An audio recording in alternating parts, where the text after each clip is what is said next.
Hello, everyone, once again. We hope you are having a good time. In this session, Surf Up, the FinTech Rising Tide, we are going to discuss how FinTech is shaping the financial services industry in Asia and what to prepare for. Please welcome our moderator, Sophie Gerber, co-CEO of Traction and Director at Sophie Grace Compliance, who will introduce the panel. Please give her a warm welcome.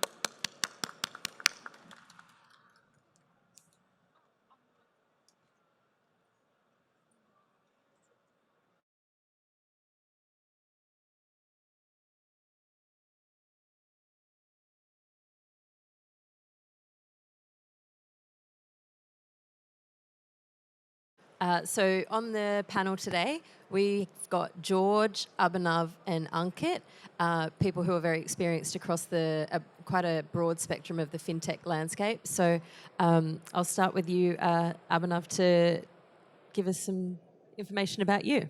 All right. Hey, as Sophie mentioned, I'm Abhinav. I work for REVOLUT. I'm head of engineering for expansion there. REVOLUT is a financial services company from Europe. We are sort of a neobank. We have a banking license in Lithuania.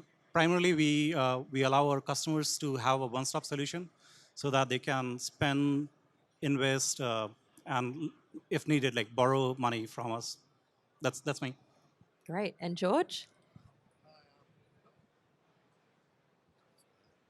Hi, my name is George Lucas. At the moment, I'm a consultant for myself for a company called 62 Consulting, but I established Acorns in Australia and then brought it, which eventually we rebranded to Raise. Acorns and Raise are a micro investing platform that deals in ETFs, but also cryptocurrency. And we delivered it into the Indonesian market, into the Malaysian market, and we started working on delivering it into the Thai market. So I have a lot of experience across multiple regulatory environments and delivering fintech into multiple countries. Hi, my name is Ankit, and I work for a firm called GTN, also known as Global Trading Network. I've been in the industry for close to 17 years, and GTN as a firm basically is a fintech-powered brokerage firm that provides access to 87 exchanges across 82 countries through a single solution. And we are regulated in multiple parts of the world, including MAS, DFSA, FINRA, and soon to be also other regulated entities in the UK as well as Europe. Great. So just wanted to start off with a general question, I think for you, Ankit. What are you seeing in the fintech landscape at the moment? So I think if you look at the way in which the fintech landscape, and I can speak a little bit more from the investing side or the trading side, right? We're seeing a lot more importance and relevance being given to the concept of embedded finance as well as personalization using big data, right?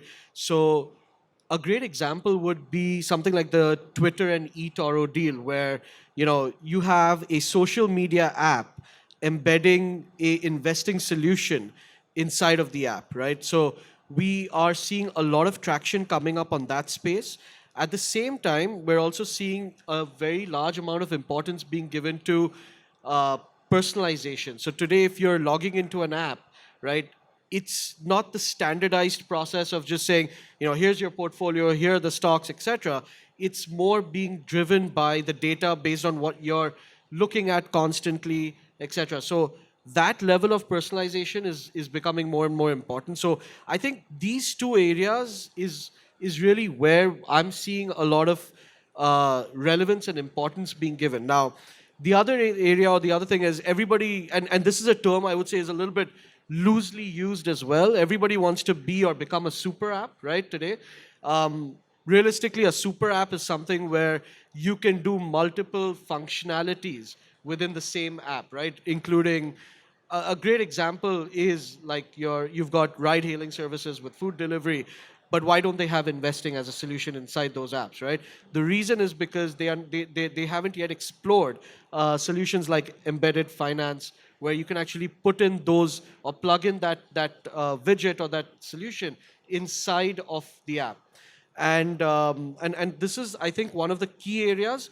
In addition to that, even in the open banking space, we're seeing a lot of new things coming up. Like Abhinav is working for Revolut. It is a very, very large neobank in the world, right?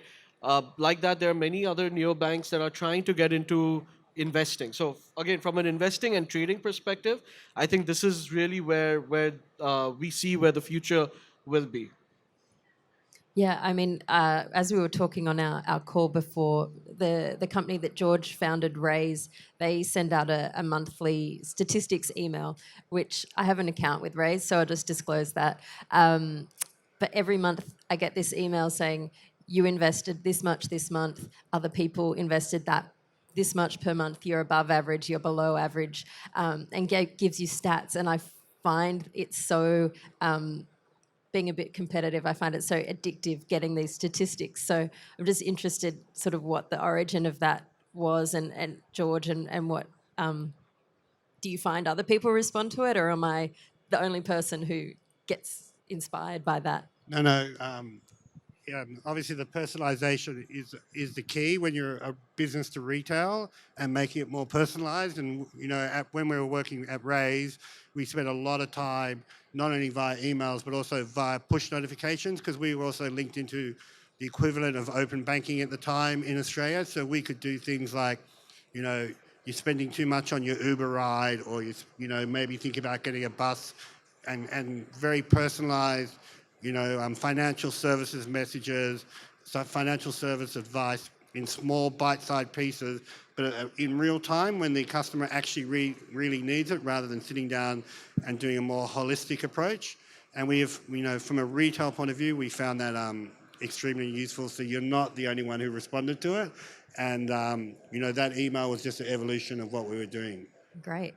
And Abhinav, what are you seeing in the market? No, it's like I just wanted to expand on what Ankit sort of mentioned around open banking and uh, the data connectivity, right? Like we really want open banking, like in this part of the world, like is quite nascent, right? Like especially in APAC, there are very few regulators who have established sandboxes where information can be exchanged easily across different participants. While if you really want, like I guess, go for a more personalized experience across geographies, it will be great if most, besides regulators, I guess, like more tech companies and like fintech players actually could gather together and either come up with some sort of protocol or some standard using which we can share information with each other, right? And on top of that, I guess people can actually do the real robo-advisory, right? These days, in investing, we do hear this term of robo-advisory quite frequently, but I guess like there's a lot more room to grow there, right? So what I'm trying to say is that ideally we want to be in a place where information is more freely available across different players, and it's not hoarded with individual service providers. So sorry, I want to add one thing to this. I really do agree with you, and on the personalization side, I think also for the wealth tech space, like what you mentioned in the robo advisory space, giving out those recommendations to a customer using data again for personalized recommendations, it's coming. We're seeing it more and more. We're seeing more and more players get into it, and really on the back end, what's happening is that they are able to look at or read. When I say they're not a human being, but really just an algorithm that's learning and understanding what you're doing, and then throwing out something to you saying, hey, you would you like to look at this basket of equities, for example? Yeah, I certainly, from what you've all said, as an advisor to a lot of brokers, or certainly as a lawyer, they come to us with certain issues, and what I take away for brokers from that is looking at diversifying income streams, because that's something that comes up a lot. So is there something more that can be built into your current app or platform along the lines of a Raise or a wealth tech system? And then the personalization, maybe there's more that can be done rather than people trading by themselves. It's socializing that a bit more, eToro has been good at that with the copy trading, but maybe there's more just general interaction and stats available. So, I'm advising to a couple of projects at the moment using, large language models, or as you would, ChatGPT is obviously the one, but they're building their own large language model, which can take feeds coming out of a Bloomberg terminal, for example, and then produce a sentiment index in real time about whether the market mood is positive or negative or real time. And also brokers can take their entire research, upload it into the large language model, so that then if they see a customer buying, a nickel stock in Australia, the large language model can respond in real time with a couple of paragraphs tailored to that customer in an email about other nickel stocks that under their house view are better. So from a personalization point of view, these large language models like ChatGPT or generative AI, whatever you want to call them, are going to change the personalization space, which is good because it's been a little bit stale in the fintech industry for a couple of years now, and we might get a little bit of more innovation coming out due to these the ease of using these large language models.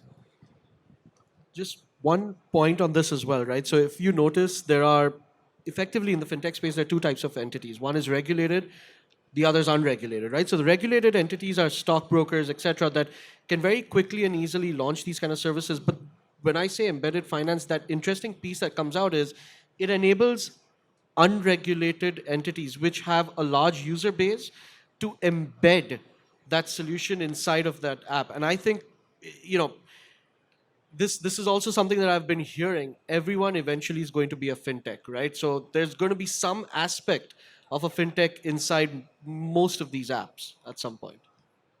Abhinav, do you want to comment on that?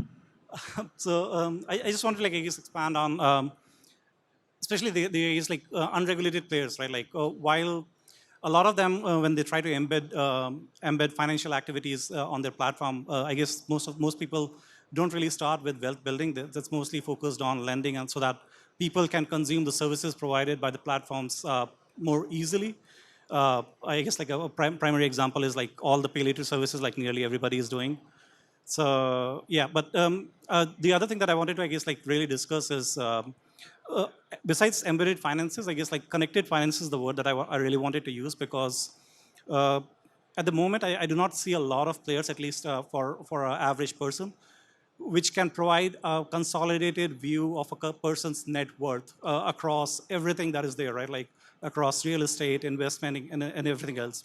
So it would be great to see some products coming along which actually can take a stock of a person across his assets and liabilities, and provide a consolidated view, so that a person can make more informed and calls for his financial health.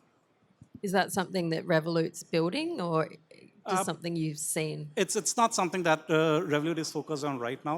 We do provide, I guess, financial management, but in Singapore at least, we have this thing called SG Findex, which did take a crack on it, which consolidates, I guess, a person's assets and liabilities across different banks, as long as a customer provides consent to share this information. And I do believe something similar is happening in India too, but at the moment Revolut is not really building this. So sorry, just Can I one. go? Go So, ahead. when we're talking about the embedded finance, yeah, the biggest problem you have is regulation as well, because for countries like Australia, if you start embedding some of these services, you also need to have a license to issue it, and that's not just unique to Australia. So it does slow down the process, but we're already seeing it happen in a large way, where Apple now has embedded a deposit account inside their US app, and it's not long before Google will do it. So it's not even a super app, it's actually embedded into the operating system. And then these companies will soon follow with remittance services, which will start competing with things like what Revolut do now. And you can see that coming as their next on their roadmap, that you'll be able to hold money in different wallets, pay by Google Pay, etc.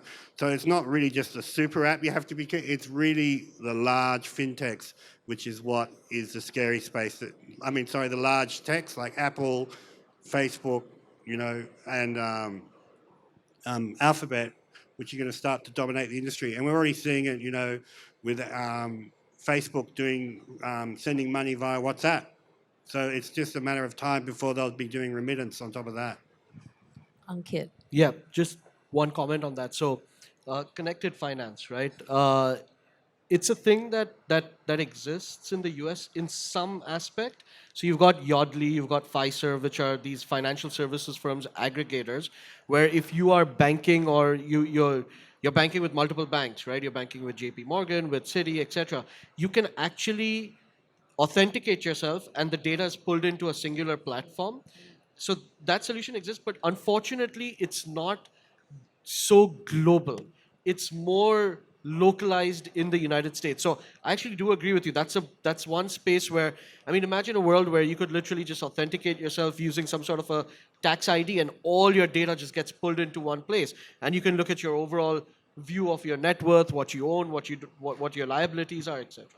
Yeah, like so, I mean, that just brings back to the like original thing that I was saying, that data connectivity and like I guess having regulatory support about exchanging free flow of information is something that is I guess missing across geographies, right? So like as long as we have that going on either in a country or like across countries, we will get there, I guess. So now I want to pivot a little bit over to cryptocurrencies. So I'll start with you, Abhinav. Does Revolut offer cryptocurrencies? Can you transact in cryptocurrencies? Right. Tell us more. So re- We have lots of background commentary, sorry. right, it's all right. Sorry about that.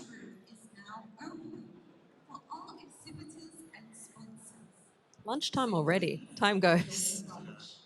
All right. So Revolut does serve, I guess, like both retail and business customers. But as far as crypto goes, we do support purchasing like specific cryptocurrencies on our platform for our retail customers, only in specific territories, right? Like you can do that in Singapore, in Australia.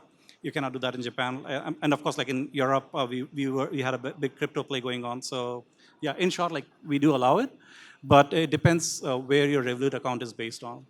Right. Okay. So it's regulation based. And just one other question for you: what about funding and withdrawing from like a broker's trading account? Is that possible? Yeah, yeah. So like I mean, a lot of our customers actually use. So in short, like I guess Revolut is a service that provides, I guess, like borderless accounting, right? Like it allows you to pull money into Revolut and out of Revolut, like at very low rate, and in multiple currencies. So a lot of our customers actually interact or just fund their trading accounts using the FX provided by Revolut. Like they just load it up with Sing dollars or uh, not Indian rupees, I guess, like Sing dollars, euros, or whatever else.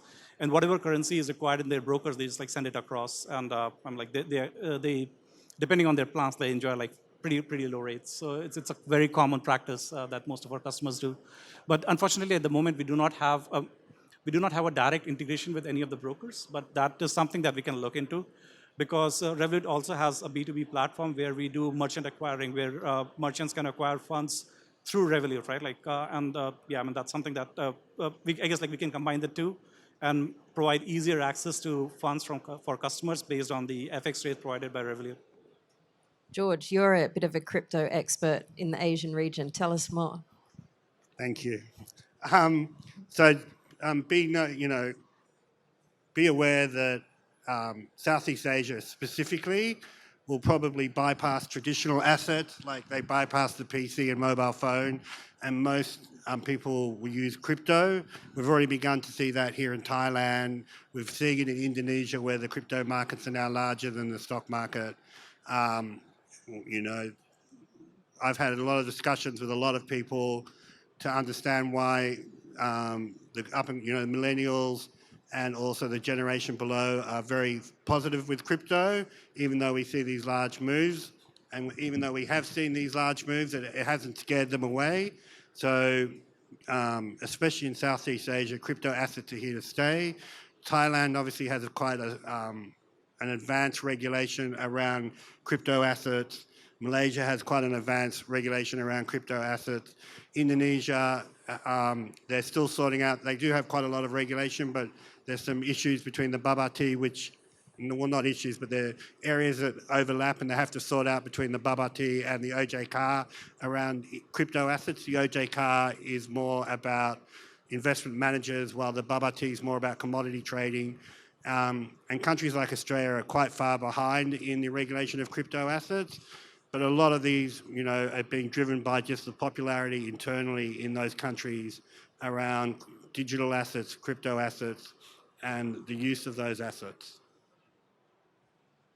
So my understanding on crypto per se is relatively a little bit more limited than what you guys have, but this is what I saw when I went to Johannesburg, right, recently. They have a crypto ATM, so you can literally go up to the ATM and put your wallet ID, and you're able to withdraw actual cash in lieu of your crypto. But that being said, from our perspective as a firm, we have done integrations on the crypto side. But one thing that we've realized is that the regulations for the crypto piece are quite fluid right now. There are a lot of changes that keep coming in. So even if anybody's getting into crypto, you need to ensure that you are agile enough to be able to move very quickly as and when regulations change.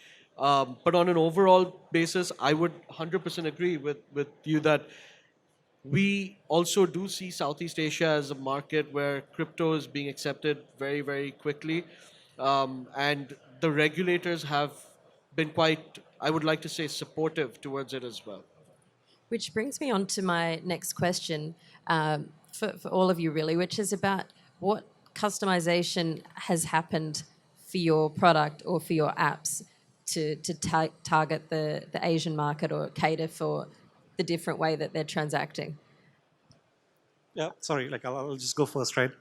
Um, so I guess like the not just Asian market. I guess like Revolut initially I guess started as a multi-currency account for customers, and like that has been its long-standing USP.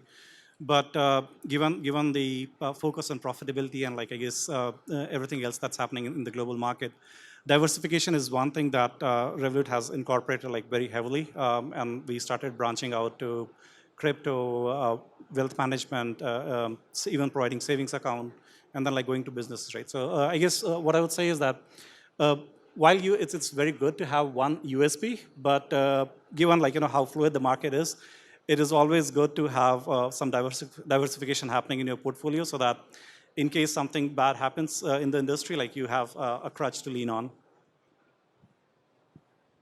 George, did you want to add anything? Customization, there's quite a lot of customization that goes on. We were talking before, each country has different rules about data sovereignty, which can create a lot of customization that you need to do around the app. Each country has different ways that you do payments. Countries like Australia have one payment kind of solution that you can link into, while countries like Indonesia, you might end up integrating multiple payment gateways into your product. So, and then every other, and then on top of that, the way the app is presented to a retail customer, you've got a lot, each country's regulations about what you can say are going to be slightly different and create a different user flow. But, for countries like Indonesia, for example, it's still very hard to pull money out of someone's account. While for countries like Singapore or Australia, if you get the right authority, pulling money out of a person's account is quite easy, and you don't need to have a OTP every time you do it. And that can change the way the app works quite a lot. Is the pulling money related to open banking regulations? No, it's related to the payment and BI and the banking regulations, and so doing a direct pull or a direct debit from someone's account in a country like Indonesia or Malaysia might require an OTP every time you do it, which can be quite problematic if if you require then the customer to authorize that OTP, rather than a one-time type authorization, which you might only need in Australia or Singapore. Right, okay. Just one comment on this from our perspective. We basically are more enablers of this kind of customization. So we basically have APIs that allow you to connect in and trade global markets. But in addition to that, what we've also been seeing recently is a lot of interest, especially after Apple launched the whole Apple Pay product, right? Where you, and not just Apple Pay, but the ability to actually hold cash and earn interest on it, right? So we're seeing a lot more interest coming in those areas, which is fixed income, other things like treasuries and government bonds and etc., where you can have a retail client be able to just click to trade, right? And historically, these products have always been more institutional because nobody was holding inventory and fractionalizing it or offering it to the retail client. So I think that's another area where we're seeing a lot of interest as well. So speaking of fractional shares, is that something that you support? Do you think that's still a concept that's pushing along in fintech space, or it's dropped a bit? No, so fractional shares started off in the United States and eventually trickled into the European markets, now probably into UK, right? So meaning access into those markets, you could fractionalize your shares and purchase, a dollar or a pound worth of or a euro worth of a particular stock. What we've done is we built a global fractionalization engine. So we can pretty much fractionalize any share anywhere in the world. The only, we've done it in two phases. Phase one is where you can actually trade one share in the local market. But as you move along, there are certain markets where you need to trade round lots, where you have to have 100 shares. And that effectively means if a customer comes in and says, I want to buy zero point 0.2 shares, somebody needs to pick up 99.8, which would be us. So eventually when that changes or when we're able to come to that point as well, we launch it in the round lot markets as well. But effectively, I think that if you see the way in which the industry is moving, fractionalization is actually becoming much more important as of today because the fintechs are enabling the mass market retail participants to come in and they don't have thousands of dollars to invest in a stock, right? But they do want to own baskets of portfolios of different shares. And we're seeing that interest picking up consistently. Did you want to add something on fractional shares? No, not on trading, right? But the other thing that I guess we experienced a lot, like when we started entering APAC market, was mostly around localization, and that's more regulatory than driven from customers. But Revolut traditionally was a central system which where all the transactions happening all over the world used to go through a central data store, right? But after we have started expanding outside of Europe, we have seen that there is a growing need, especially in a lot of APAC territories, to have decentralized information, which is geographically restricted. So that is a technical shift that we are doing in our architecture and like refactoring everything else, so that the information is more federated and like more localized, right? That's something that happened because of the regulatory needs. Another thing I just wanted to highlight is mostly APAC, I guess. The people or like the most of the audience in APAC is quite price sensitive. Like we are not that comfortable paying for financial services or yeah, mostly paying for financial services, right? So going ahead with the paid premium plans like for a monthly with a monthly subscription is something that gets a little bit more difficult rather than like charging customers fees based on per transaction, right? So that's why, like, I guess that's another thing that we did. Like, we tweaked our plans a bit so that our standard plan have more leeway, but like we charge we provide free services, and then we charge a rate like beyond the fair usage. Do you think that? Oh, she's talking about the same things as us. In terms of you talk about customers being quite price sensitive here, is price a bigger factor for them than brand awareness and trust? Do you find that there's less concern with brand trust here than some of the other markets? I do believe like the customers actually are very price sensitive. Like, of course, there's a matter of trust, right? Like, if a company has is relatively new to the market, even if they're offering, I guess, free services like and burning a lot of money on onboarding, they might not see sufficient traction if they do not have proven records. But definitely, like if it's an apple to apple comparison or like they're nearly equal, customers are really price sensitive, and brand loyalty is is not really a thing, at least for fintech services, right? Like, I mean, FSM is different, but for fintech services, as long as like you offer $10 extra, like your customers are going to move. Good to know. So moving on towards the end of our panel, I guess I wanted to talk about where you see the future growth. I know there's been mention of the super app. Is there a particular concept where you think the next round of big fintechs is going to thrive? Right. So again, like not something that. So to see, like the one thing that I have seen, like even outside in the booths, I guess a lot of people are trying to tackle crypto payments, right? Like crypto is fairly new in the game, right? Like there are everybody is trying to figure out their own protocols on how to do even simple things like schedule payments, direct debits. There are no regulations around this. Everybody is writing either their own protocols or like even if you want to do do an exchange on different chains. So there is a lot of room, but it's a lot more experimental too, because again, there's no standard. So I believe like the crypto payments is something that will see a lot more traction, and like if somebody really cracks it, there's a really big market coming out there. And do you think that it's something that's going to have to be picked up by one of the big tech companies or a big fintech, given we've had so many sort of big failures? Yeah, I really like it has to be a consortium of techs, but not really a single player. But definitely, like again, it's always like if 10 people sit together and decide like this is how we are going to exchange money, or this is how we are going to exchange value, only then it becomes a standard, right? If everybody is trying to have a proprietary way of doing things, then like we'll have yeah, I don't want to name names, but like yeah, we'll have like a lot of inconsistencies, and there's going to be a lot of friction, right? Like in an ideal world, you want to have frictionless exchange of value, like whatever value you think of it, right? So it's good if we can. I mean, yeah, we'll figure it out, I guess. But definitely, like payment in terms of payments, we have figured out like fiat payments because it has been around for a while, and it's mostly a solved problem. Like these days, direct debits, pull money, push money is not something that is really tricky. Like, of course, reconciliation, everything else is there. But in crypto, like everything is evolving at a very fast pace. So I would say like that's one thing that we would see, I guess, a lot of changings in coming days. Interesting. George, do you have a prediction for the future of fintech? I think the thing to remember is that fintech has been here for a long time. It's just really the name that came around in 2008, I guess, around that. But technology in wealth management and financial services has been around and will continue to be around for a long time.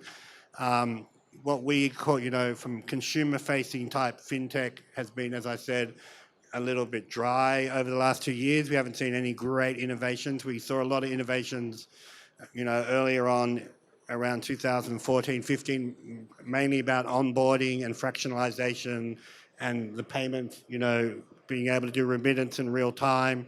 The banks are now catching up with that. We're seeing, in countries, the banks have basically had a product pipeline laid out for them since 2016, 2017, and most of the major institutional banks are coming that. So their banking apps are becoming a lot more user-friendly, have a lot more features, and act a lot more like what we would call a fintech, even though they're coming from large banks, and that is obviously putting a lot of pressure on the fintechs which weren't institutionally backed, because they're seeing this, they're getting a lot more competition from the incumbents in the market.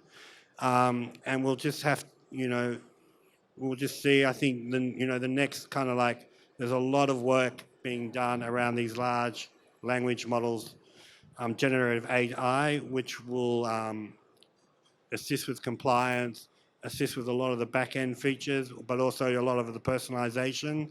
And that'll be quite interesting to see how that evolves. But again, these models are very expensive. And so it's going to be driven by fintechs who are selling, embedding their products into large financial institutions to deliver it to their clients.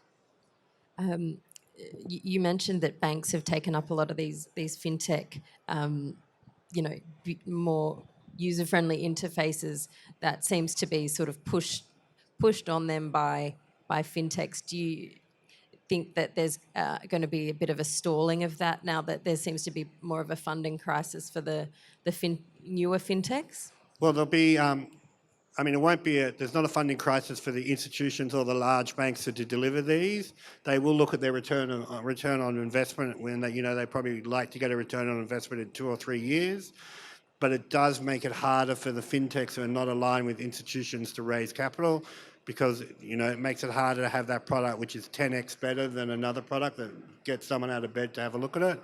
I think a lot of the VC funds have realised now that the compliance regime around delivering a financial service is a lot more difficult than was originally thought. So when in 2013, when a lot of people thought they could arbitrage away compliance, they're not finding it as easy to arbitrage that compliance away, and therefore the pool of money, and I think that's affected the funding as well, because the kind of like promise that fintechs were being able to say that they'd be able to do this at such a cost is not necessarily coming true, because as they get larger, the regulators start looking at them and put more and more compliance burdens on them. And obviously we've already discussed the other one is at the same time all this is happening, large tech, Apple, Facebook, etc., are beginning to come into the market in size, and they make the large institutions really look quite small in the amount of cash they have to invest in this technology. Ankit, did you want to add anything else on your prediction for where we're headed? I think one of the areas which I've spoken about is largely around embedded finance, and what Abhinav mentioned was connected finance as well. But what we've got to look at also is that it's not just from the trading perspective. You've got to see how quickly you can onboard a client, how quickly you can process a client. So those areas should have some really good innovative solutions on a global basis, right? So I can tell you from my experience, in India you have a concept called CKYC, right? Where you have a central database where you can just ping with the person's tax ID number to their API, and you can get all of their information upon their consent and effectively process the account pretty quickly as a retail account. Same thing is there in Singapore with Singh Pass. But there are many jurisdictions or countries around the world where this actually does not yet exist, a centralized database. So I think that's something, it's not really the future, I would say, but it's something that's a need today to be able to allow the retail participants to participate in financial markets more actively, more quickly, make the onboarding journey super efficient and very frictionless. So I would want to say that's something that I hope for that comes in fairly quickly. I think we all hope for that. I definitely agree. KYC is still a very a fractured marketplace, and it would be good if there was something more streamlined, a more recognised product that covered more jurisdictions. Did you want to add something on that? You would probably got a lot of experience. No, so see, there are players, of course, there are players that tries solve in mass across different geographies, right? But it's primarily a function of support from local regulatory authorities, right? If there is no Singh Pass, if there's no Aadhaar, if there's no social security number, how a fintech is going to do it, right? It's so primarily, I guess, the regulators are supposed to provide, or ideally should be providing or building on the existing infrastructure, so that we do have a centralized information base which most of the fintechs, or at least the regulatory tech, these days they're called, can tap into, right? But yeah, besides that, right, there's another thing that I just wanted to highlight is there is an increasing need. I know there is not a lot of audience around lending here, but there is definitely a lot of need for providing funds for these small to medium enterprises, right? After COVID and everything else, nearly everybody in a household or wants to start some sort of a business, right? And underwriting these people who are selling on Instagram, Amazon, and social media, right? And underwriting these people has been difficult for traditional institutes, right? So I believe that there is a definite scope for people to capitalize on the information available across social media, and again, consolidate it in such a way that you can provide an easy to explain credit score that can be, you don't have to provide funds, but if you can just provide a good, reliable credit score, there are enough people out there in the market who are willing to put capital behind a good, reliable credit score, so that everybody gets benefit from it. Yeah. Well, I have to say, I was very interested to do this panel because having come to this expo around the world for a number of years, there's been a lot of regulatory change for brokers, and it's often said, oh, this is the end of the industry, this is going to kill the industry. But it hasn't killed the industry. We're all still here. And certainly what I think we've seen today is that there are options for diversification. There's a future for trading platforms to be integrated with a lot of other different types of businesses. There's ways to expand and keep growing geographically and product-wise. So really appreciate all three of you coming today to share your experience. I think that's been really valuable for everyone here. So thanks very much. Thank you for having us. You're welcome. Thank you.